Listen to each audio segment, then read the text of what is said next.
कुछ कहानियां सिर्फ सुनाई नहीं जाती, वो धीरे धीरे इंसान के दिमाग में जहर की तरह उतर जाती हैं। साल 1996, मध्य प्रदेश के घने जंगलों के बीच एक टूटी फूटी हवेली थी, जिसे लोग लाल हवेली कहते थे।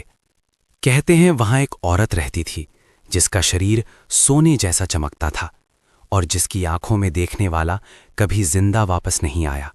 उसका नाम था स्वर्ण पिशाचिनी। लाल हवेली का रहस्य। 15 मिनट। गांव के लोग शाम होते ही अपने दरवाजे बंद कर लेते थे। कोई उस रास्ते से नहीं गुजरता जो हवेली तक जाता था। एक रात एक चरवाहा वहां से गुजरा।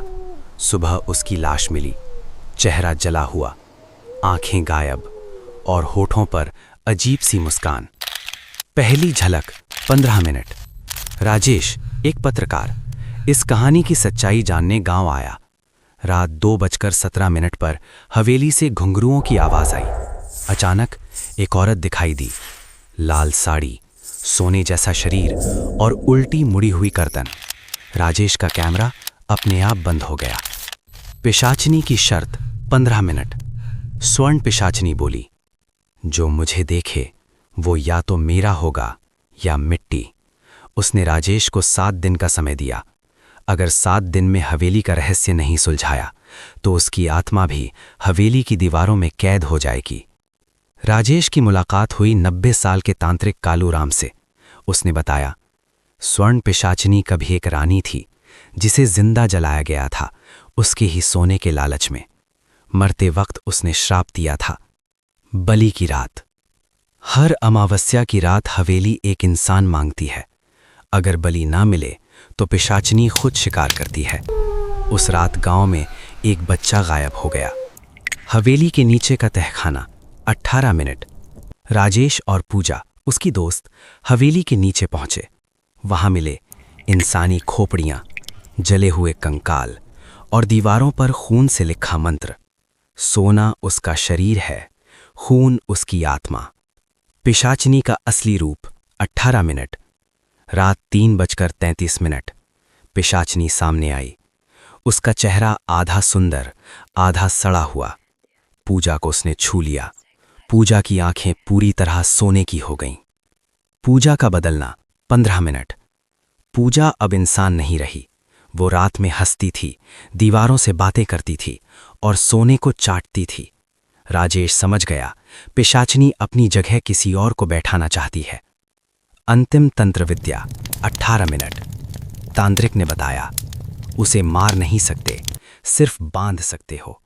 जरूरत थी शमशान की राख, 108 मंत्र और किसी अपने की बलि। सबसे बड़ा बलिदान। 18 मिनट। पूजा ने खुद कहा, राजेश, मुझे मार दो वरना मैं सबको खा जाऊंगी। राजेश कांप रहा था। लाल हवेली का अंत। 25 मिनट। अमावस्या की रात। मंत्र पढ़े गए। हवेली हिलने लगी। पिशाचिनी चीखने लगी। आखिरी मंत्र के साथ पूजा ने खुद आग में कूदकर पिशाचिनी को अपने साथ जला लिया। सुबह हवेली राख बन चुकी थी। एंडिंग। आखिरी 10 मिनट। लेकिन आज भी अगर कोई उस जंगल में जाए तो सोने की हंसी सुनाई। राख के नीचे जिंदा कुछ। सुबह जब हवेली राख बन चुकी थी, गांव वालों ने चैन की सांस ली, लेकिन किसी ने ध्यान नहीं दिया। राख के बीच एक छोटा सा सोने का टुकड़ा अब भी चमक रहा था। वही रात के ठीक 12 बजे जंगल में हवा अचानक रुक गई। न पत्ते हिले, न जानवर बोले, और तभी वही हंसी जो कभी हवेली में गूंजती थी। एक नया शिकार। 3 महीने बाद एक लकड़हारा उस जंगल से गुजरा।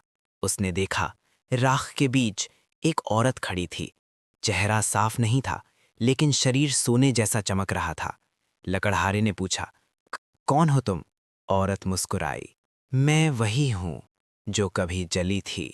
अगली सुबह लकड़हारा जिंदा मिला, लेकिन उसकी आंखें पूरी तरह सोने की हो चुकी थीं और उसके होंठों से सिर्फ एक ही बात निकल रही थी, वो वापस आ रही है। सच जो अब सामने आया। गांव के बुजुर्गों ने डरते डरते बताया, पूजा ने शरीर जलाया था, आत्मा नहीं। स्वर्ण पिशाचिनी आग से नहीं मरती, वो सोने के लालच में पैदा हुई थी और लालच से ही जिंदा रहती है। आखिरी डरावना खुलासा, जिस जगह हवेली जली थी, अब वहां जमीन गर्म रहती है, रात में सोने की चमक दिखती है और कभी-कभी एक औरत की परछाई चलती दिखाई देती है। लेकिन अब वो हवेली में नहीं रहती, वो लोगों के बीच रहने लगी है।